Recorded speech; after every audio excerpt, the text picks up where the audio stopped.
Bonjour la famille, bonjour les amis. Bienvenue à notre talk show What Does God Say, qui veut dire en français simplement qu'en dit Dieu. Alors aujourd'hui, nous sommes honorés par la présence d'un serviteur de Dieu, quelqu'un qui est vraiment très attaché à notre famille. C'est bien sûr le serviteur René Maoti. Bonjour serviteur. Bonjour servante.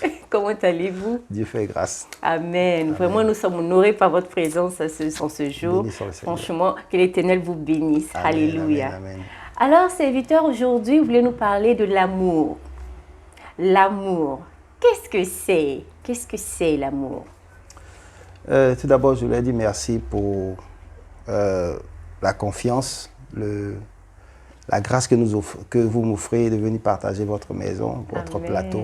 Amen. Et je crois que c'est une grâce, alléluia, parce que ce n'est pas donné à tout le monde, alléluia. Mais vous nous avez fait confiance, vous avez demandé de venir.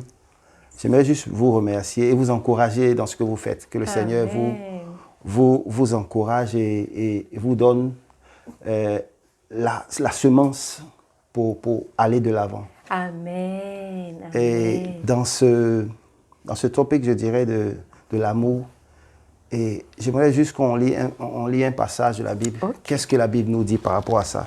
Et je vais lire 1 Corinthiens 13, que nous connaissons tous, qui parle de l'amour. Alléluia. 1 Corinthiens 13 à partir de verset 1. Ah oui, le passage. Où est-ce que je me retrouve là? Attention. 1 Corinthiens 13, là, j'y suis.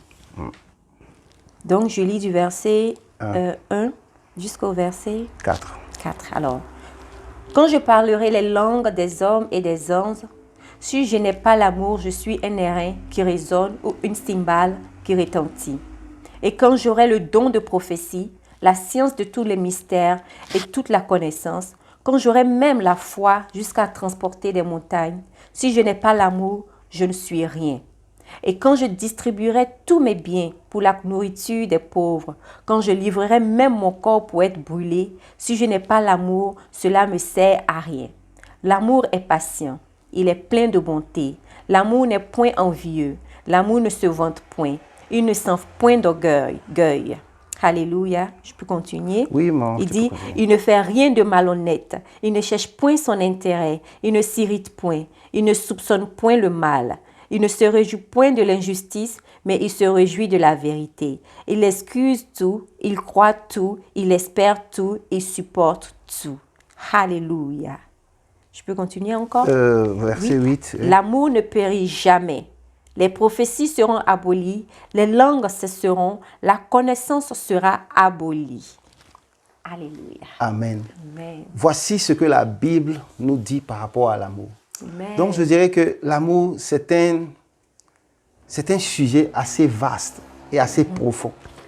Et selon la Bible, nous venons de voir ce que c'est que Paul est en train de dire par rapport à ce que c'est que l'amour. Et tous ces attributs de l'amour-là, je crois pour ma part qu'il est presque impossible, alléluia, sans le Saint-Esprit, à un enfant de Dieu, de pouvoir aborder dans ce sens-là. Alléluia. Amen. Donc, pour parler de l'amour, pour dire que l'amour est un sujet très profond, je l'avais dit tout à l'heure. Mais il faut le Saint-Esprit, alléluia. Il faut le Saint-Esprit pour pouvoir, nous, en tant qu'enfants de Dieu, pour pouvoir aborder tous ces paramètres qu'il a cités ici présents. Vous savez, quand il parle, verset 4, il dit l'amour est patient. Et patient. La patience, waouh. Patient. Vous voyez que c'est tout un chemin, alléluia. Mais avant même qu'on y arrive, serviteur, j'aimerais déjà vous demander, parce que vous dites, il faut déjà que le Saint-Esprit nous conduise déjà, si je peux placer ça ainsi, nous apprendre à aimer. Oui. Alors que déjà, si je m'arrête seulement sur nous les chrétiens, quand on lit ce verset, on se dit, mais moi j'ai l'amour. Tu vois, parce que je viens déjà dans la maison de Dieu, je sers à l'église, je fais ceci, je fais cela. Donc moi, je dois avoir l'amour. Mais ça, c'est quelque chose de très important. Le Saint-Esprit doit nous apprendre l'amour. Voilà, c'est là où je voulais en venir. C'est pour dire que chaque enfant de Dieu doit à la lumière de la parole, à la lumière de ce verset, ou bien à la lumière de tout ce verset, comprendre que l'amour, selon la Bible, quand tu n'as pas la patience, quand même à partir du verset 4, il dit, on va lire petit à petit, on va avancer petit à petit. Amen. Quand tu es impatient, c'est que ton degré d'amour n'est pas encore arrivé selon la Bible. Alléluia. Amen. Il dit, quand tu es envieux, quand il y a un sentiment d'envie dans ton cœur, ça veut dire que tu n'as pas l'amour. Wow. Donc, si on veut prendre ça de manière terre à terre, ou bien de manière, ce que la Bible est en train de nous dire ici, c'est qu'à chaque département de notre vie, nous avons besoin de comprendre que ce qui se passe, ce que la Bible dit ici, nous avons besoin d'un être supérieur, c'est-à-dire le Saint-Esprit en nous. Nous devons aller à chaque fois devant le Saint-Esprit. Si tu manques de patience, tu es envieux, si tu as un problème tu t'enfles d'orgueil, tu dois demander au Saint-Esprit de t'aider dans ce sens-là. Et je crois pour ma part que, pour ma part, je disais il y a quelque temps que cette pandémie a arrêté l'Église pour que l'Église revienne à cet essentiel-là, l'essentiel de l'amour. Amen. Voilà. Et c'est très important. Nous devons prendre ça terre à terre. On dit, la Bible dit que quand je parlerai toutes les langues des hommes. Tu parles toutes les langues. Toutes les langues.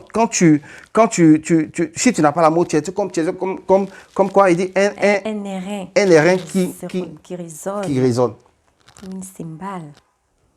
Donc, c'est vraiment de prendre ça terre à terre, de prendre ça mot par mot et de s'examiner en nous-mêmes. Amen. Voilà. C'est-à-dire, en fait, la manière dont vous présentez le sujet de l'amour, c'est-à-dire, en fait, l'amour, c'est comme si c'est la fondation, en fait, de toute base chrétienne, si nous voulons voir. Et je bénis Dieu que le serviteur parlait de ça hier. Il disait, tu aimeras l'Éternel comme ton Dieu. Alléluia. Ça veut dire que c'est la base. On dit, quel est le plus grand commandement? Et Jésus a dit quoi? C'est ce commandement qu'il a donné. Et c'est la base avant de commencer à monter, nous devons chercher l'amour de Dieu en nous. Et nous le pouvons. C'est pourquoi nous avons échoué pendant longtemps. Pourquoi nous avons échoué? Parce que nous croyons que de notre propre force, de notre propre vouloir, nous pouvons être patients, nous pouvons faire ceci, nous pouvons faire cela. C'est pourquoi nous échouons. Ou bien nous arrivons à un moment où la personne que tu connaissais, tu te dis, mais est-ce que c'est la même personne? Voilà, ça. La personne explose un jour, tu te dis, mais non. Pourquoi? Parce que nous n'avons pas compris que celui-là, Jésus a dit quoi? Je pars et je vous enverrai l'autre consolateur. Et quand vous regardez la relation entre Jésus et ses disciples, il faisait quoi? Il les consolait. Où ils étaient allés pêcher, le serviteur en a parlé hier. Et à un moment où il est venu, il a lavé leurs pieds, il les consolait même quand il y avait des paroles qui étaient dures souvent. Après, qu'est-ce qu'il fait? Il les reconsole encore. Avec l'amour. Voilà. Ce qui m'intrigue vraiment, et pendant que vous étiez en train de parler, et je regarde, effectivement, comme vous avez dit, nous avons en fait mal commencé notre route avec Jésus-Christ, parce que nous devions commencer en fait par l'amour. Parce que quand tu vas au verset 2, déjà, il dit... il parle déjà il parle du don de la prophétie, de la science, de tous les mystères, de toute la connaissance. Si tu n'as pas l'amour, ça veut dire que tout ça, en fait, ça revient à zéro. Alors que nous, les chrétiens, quand nous venons déjà, nous voulons être prophètes, nous voulons être pasteurs, nous voulons faire ceci. Même quand vous lisez un peu plus bas, il est écrit quoi? Quand j'aurai même toute la foi jusqu'à transporter les montagnes. Donc, vous vous rendez compte que même quand tu as la foi pour transporter toutes ces montagnes, et que la Bible te dit que sans l'amour, cela n'est rien. Alléluia, oh my God. On aurait dû commencer par le commencement. Le commencement, c'est cela. Par le commencement. Et en plus, vous utilisez le mot commencement. Du coup, il y a quelque chose qui tique dans ma tête. Au commencement, on dit quoi? Dieu est amour depuis le commencement. Waouh. J'aurais bien aimé qu'il y ait un public ici vraiment pour acclamer. Parce que c'est une révélation. Parce que c'est le Seigneur qui... C'est une révélation. En effet... Nous sommes tous passés à côté. Mais ce qui est bien avec l'Éternel, il nous donne toujours de nous rattraper. Toujours. Alors, serviteur, comment on fait? Moi, je suis là, je vous écoute. Et puis, je me rends compte que, waouh, ce monsieur est en train de me dire quelque chose qui n'avait pas cliqué dans ma tête depuis que j'ai donné ma vie à Jésus. Maintenant que je me rends compte. où est-ce que je commence? Comment je fais pour revenir maintenant au sujet de l'amour? C'est comme si maintenant tu rétrogrades, tu vas maintenant un peu en arrière là-bas. Non, pour c'est tout pourquoi, recommencer. maman, c'est pourquoi je disais au début que pour moi, cette pandémie est juste un frein. Dieu a permis, c'est pas lui qui l'a mis, mais il permet pour que l'Église revienne à l'essentiel. Pour dire, parce que beaucoup d'entre nous nous avons dévié.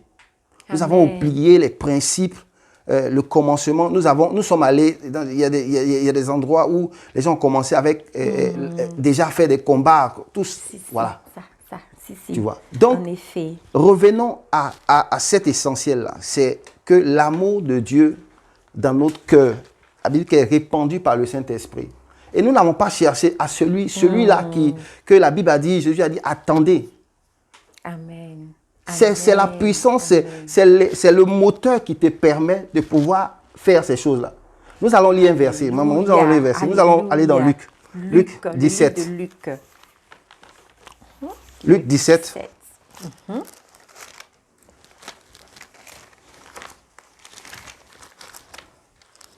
Luc 17, à partir du verset 1. Amen. Alors, je lis la parole de Dieu. Quand vous êtes là. Jésus dit à ses disciples, il est impossible qu'il n'arrive pas des scandales, mais malheur à celui par qui ils arrivent. Il faudrait mieux pour lui qu'on mette à son cou une pierre de moulin et qu'on le jette dans la mer que s'il scandalisait un de ses petits. Prenez garde à vous-même. Si ton frère a péché, reprends-le. Et s'il se répand, pardonne-lui. Et s'il a péché contre toi 7 fois dans un jour et que 7 fois il revienne à toi, disant, je me répands, tu lui pardonneras. Maman, tu peux t'arrêter là. Alléluia. Vous savez, dans le verset, il dit quoi? Si ton frère a péché comme toi, 7 fois. 7 fois. Prenez, faut pas qu'on... J'aime ma maman qui me dit, on est sur la terre encore. C'est ça. On est encore sur la terre. Donc, souvent, il y a des choses qu'on lit et puis on croit que on ne mesure pas l'ampleur de ce qu'on est en train de dire. On le lit, on passe vite dessus. Quelqu'un te fait quelque chose dans la même journée 7 fois. 7 fois. Donc, imaginez-vous un seul instant. Quelqu'un vient, il te tape. Il dit, ah, sorry. Il te tape. Sorry. 7e fois, tu vas dire, mais tu vas lui dire, attends, tu exagères. Même si on dit de pardonner. Voilà.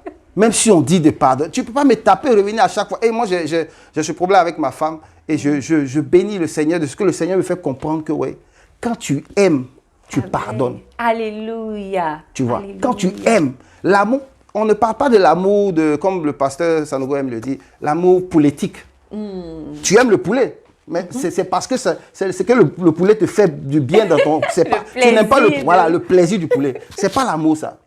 Tu vois, on a changé les choses, on a mis ça à des places qui ne sont pas à leur place. C'est ça, tu vois. en effet. Et pour que quelqu'un qui t'a tapé 7 fois, il vient te taper pour la 7e fois, pour que tu le pardonnes, il faut que tu aies l'amour. Mais comment cela est possible? C'est par le Saint-Esprit. Amen. Donc, je reviens au Saint-Esprit parce que je crois pour ma part que sans le Saint-Esprit, on ne peut pas achieve, on peut pas le faire. On ne peut pas aboutir à ce but en voilà. fait. Alléluia. Alors, comme le serviteur de Dieu vient de le dire, l'amour, c'est la base, c'est le fondement de la vie d'un chrétien. Mais nous avons besoin du Saint-Esprit pour y arriver. Amen. Il faut que le Saint-Esprit vienne nous apprendre comment aimer. Alléluia. Comment est-ce que nous pouvons pardonner quelqu'un qui vous fait 7 fois, quand même, 7 fois dans la même journée, vos offenses? Ah, soyons réalistes, en tant qu'être humain, sur la terre, oui. Sur la terre, tu seras débordé. Voilà. Mais la Bible dit, Jésus-Christ dit ici à ses disciples, il faut pardonner si la personne se répand. Alléluia. Alléluia.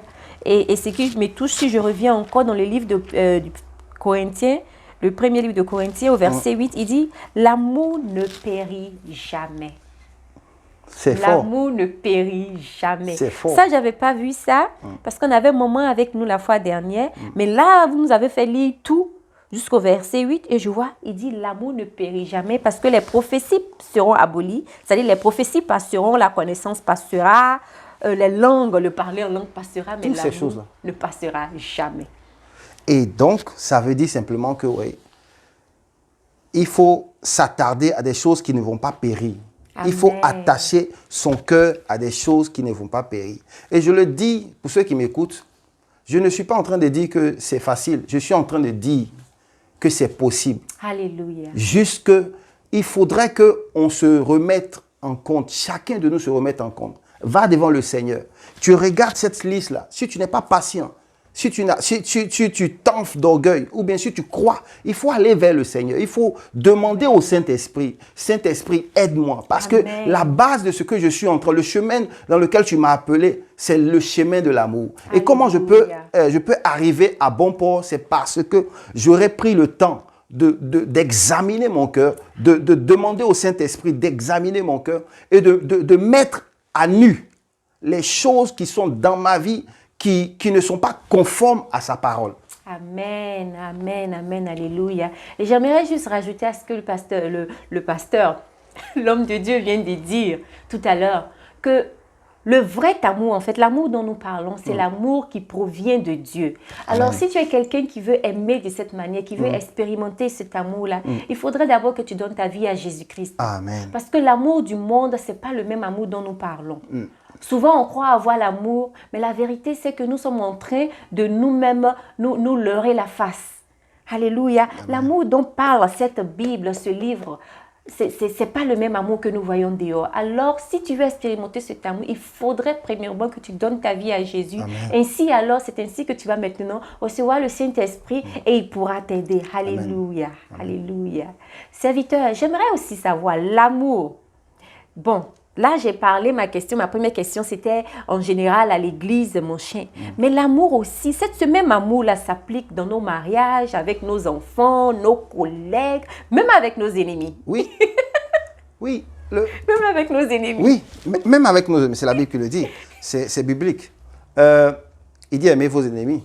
Et comment vous pouvez aimer vos ennemis si... Voilà. Exactement. Mais je veux dire simplement que par rapport à ça, et même parlant de l'amour, vous savez, quand la Bible dit « tu aimeras ton prochain comme toi-même », ça veut dire que quand on parle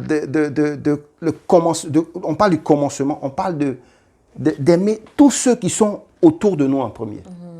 De leur donner cet amour-là qui n'attend rien en retour. La Bible dit que Dieu a tant aimé le monde qu'il a donné. Mais avant de donner, il a pardonné. C'est pourquoi il a donné. Alléluia. Donc je veux dire simplement à nous chrétiens, ou aujourd'hui à nous qui sommes dans le corps de Christ, qui formons le corps de Christ, l'amour que nous voulons, souvent nous, tu vois des exemples, pardon, de personnes ou de chrétiens qui veulent manifester l'amour seulement au loin. Mais il a dit, tu aimeras l'Éternel. Il faut commencer par toi d'abord. Alléluia. Toi-même, c'est-à-dire que tous ceux qui sont dans ton cercle, tu dois commencer à donner cet amour-là. Amen. Alléluia. Et nous avons nos problèmes parce que nous espérons. L'amour de Dieu n'espère pas. Dieu n'a pas espéré que il nous sauve pour que nous l'adorons. Non, non. Non. Il a fait de manière simple, claire et nette. Il n'a pas voulu que nous l'aimions d'abord. Non, il a aimé en premier. En premier. Alléluia. Voilà. Et cet amour-là, nous devons commencer par nos familles, nos enfants, nos maris, nos femmes. Nous devons aimer ces personnes-là avant de pouvoir permettre à cet amour-là de s'expandre autour de nous. Autour de nous. Alléluia. Et pendant que vous parlez, en fait, ce qui me venait, quand vous avez dit Dieu nous a aimés, il n'attendait rien en retour, il a donné son fils Jésus-Christ. Donc, quand tu aimes, en fait, tu deviens la solution.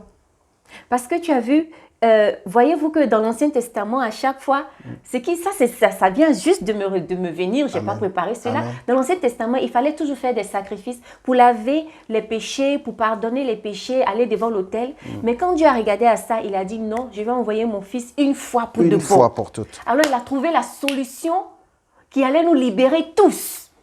Donc, nous, en tant que chrétiens, en fait, nous devons être la solution pour quelqu'un. Amen. Dans la vie de quelqu'un. Amen. Alléluia. Et ça me vient encore ce verset qui dit le monde entier attend la révélation des enfants de Dieu.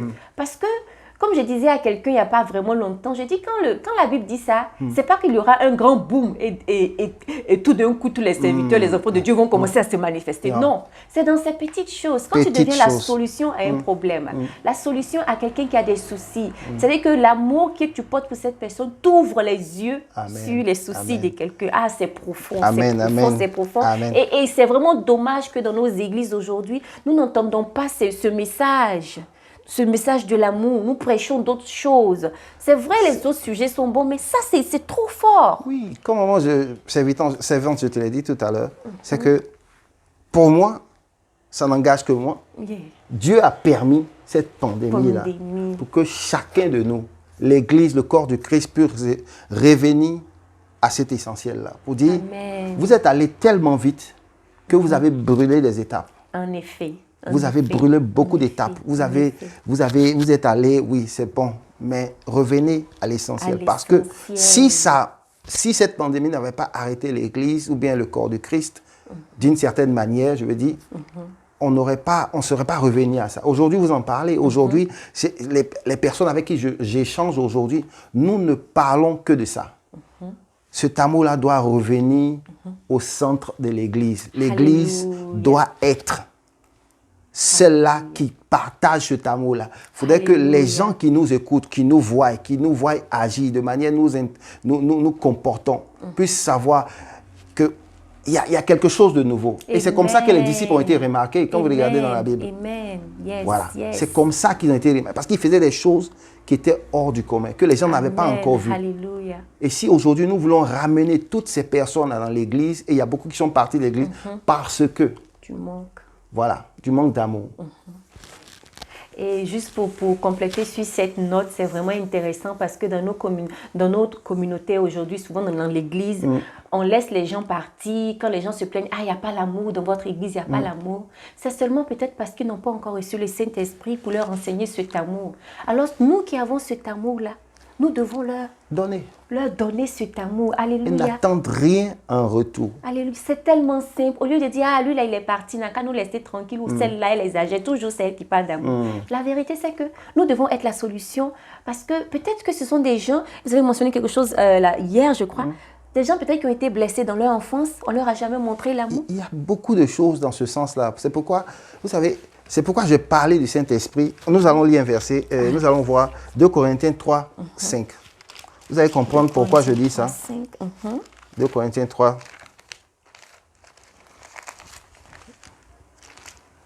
Alléluia. 2 Corinthiens 3, c'est vraiment émerveillant.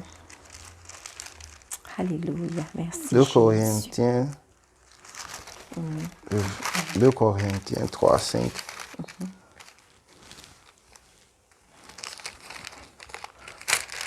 C'est bon, si tu as trouvé, tu peux le 2 Corinthiens 3. Trouvé. Donc, je lis, ce n'est pas à dire que nous soyons par nous-mêmes capables de concevoir quelque chose comme venant de nous-mêmes. Notre capacité, au contraire, vient de Dieu. Tu peux lire la suite. Alléluia.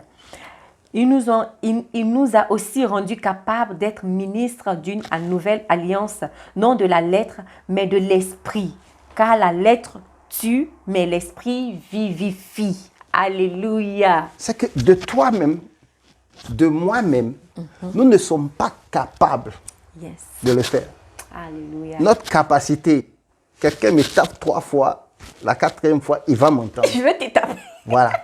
Mais le Saint-Esprit en nous nous rend capables. Alléluia. Nous rend capables. C'est le Saint-Esprit qui nous rend capables de pouvoir comprendre, de pouvoir accepter ces choses-là. Et c'est pourquoi je dis que c'est très important. Ce que je voudrais attirer notre attention, c'est que chacun de nous, dans sa relation avec le Saint-Esprit, avec Dieu, doit demander au Saint-Esprit, doit examiner, demander au Saint-Esprit. Parce que le Saint-Esprit, la personne du Saint-Esprit, elle est, comme ma femme elle me dit, elle est gentle. Elle ne force pas. Elle est si doux. Voilà. Très doux. Elle ne force pas. Toi, demander au Saint-Esprit, examine. C'est pourquoi, quand vous avez parlé de blessures internes, c'est-à-dire que dans l'enfance, nous avons tous traversé des choses. Surtout nous qui venons de l'autre côté de l'Afrique. Nous avons traversé les choses que nous avons connues. Nous pensons souvent que ouais, c'est rien. Moi, je suis passé par là. Où il y a des choses que tu as vécues dans ta vie. Tu dis non, mais mais la chose, c'est que c'est enterré. Il y a un gravat dessus. C'est prêt à exploser à tout moment. Yes. Tu vois.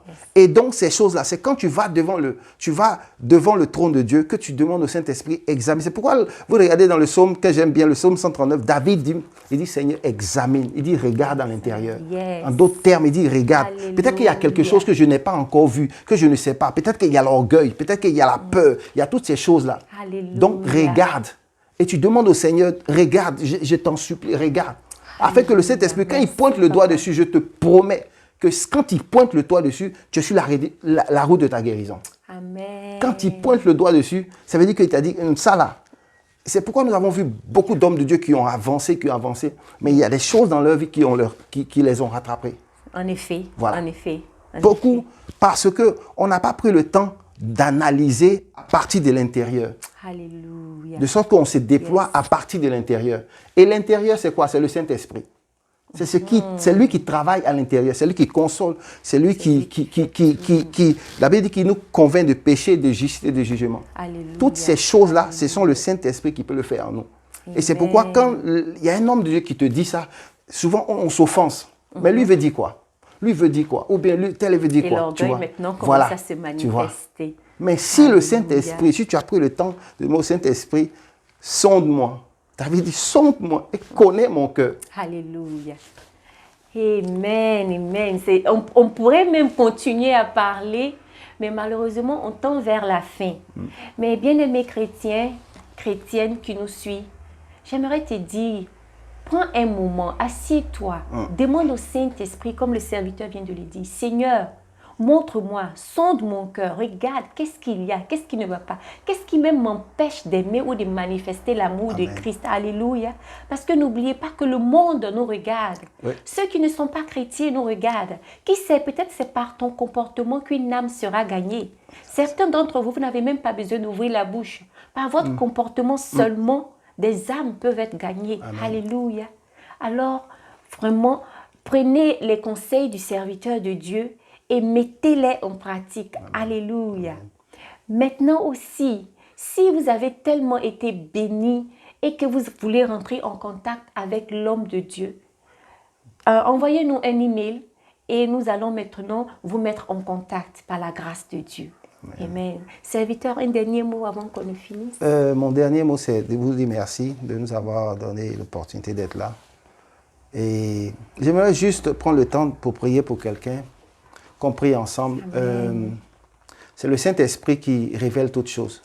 C'est le Saint-Esprit qui nous enseigne. C'est lui-là que nous devons, c'est lui qui est notre consolateur. Amen. Et c'est lui qui nous conduit dans toutes choses que nous devons faire ou que nous voulons faire. Amen. J'aimerais juste élever ma voix pour prier pour une personne qui m'écoute, pour dire, peut-être que tu t'es éloigné de l'église, peut-être qu'il y a des difficultés, mais je veux juste qu'on prie ensemble, que le Saint-Esprit te touche de là où tu es, qu'il te révèle les choses cachées, qu'il te fasse comprendre beaucoup de choses. L'enseignant par excellence, comme je l'appelle, il va te toucher. Il va te permettre de pouvoir revenir à toi, de pouvoir remettre ta vie en ordre. Alléluia. Alléluia. Et si tu es de l'autre côté, que tu ne connais pas le Seigneur, si tu veux savoir de quoi nous parlons, celui-là qui peut te faire aimer, comme aimer même tes ennemis, ce n'est que par le Saint-Esprit. Donc, j'aimerais juste élever la voix pour prier pour ces deux cas de personnes que j'ai cités, pour dire que je prie, Père de grâce, Père de gloire, Seigneur, au travers du Saint-Esprit. Seigneur, touche chacun des personnes qui vont m'écouter. Et au travers de ma voix, Seigneur, touche moi-même, Seigneur, afin que ta parole, nous puissions la prendre à la lettre. Amen. Que nous puissions être des hommes simples, alléluia, marchant sur ta parole, Seigneur. Amen. Nous ne pouvons le faire qu'au travers de l'esprit que tu nous as permis d'avoir, que tu nous as fait la grâce d'avoir. Alors, Père, je te bénis, je te rends grâce pour ces personnes-là. De là où ils sont, Seigneur, je crois que tu les touches au travers de ton esprit et que tu amènes une nouvelle dimension dans leur vie, Seigneur. Alléluia. Au travers de ton esprit, Seigneur, tu rends toutes choses possibles, Seigneur.